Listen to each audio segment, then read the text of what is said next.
Good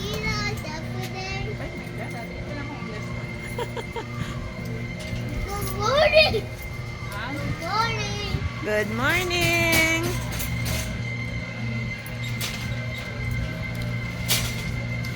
So, magre-refill tayo ng water.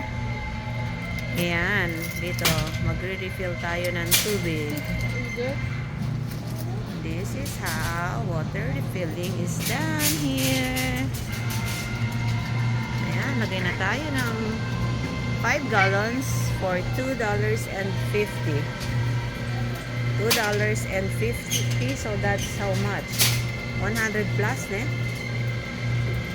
Yeah. 130, 140 pesos. Wait. Yan. Tapos ang 1 gallon. 1 gallon is 50 cents. 5 gallons is $2.50. So, yan ang yan yung presyo pag nag-refill ng tubig dito. So, yan yung nabibili natin sa Philippines ng 20 or 25 pesos.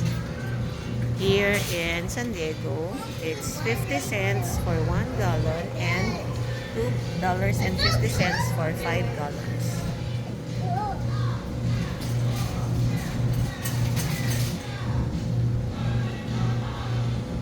It's cold. Ayan, so tapos na siya. Nag-stop siya automatically.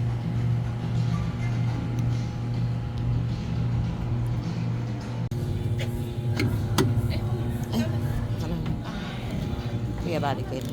Balik it. Uy, ayaw pa makakain eh. Oh.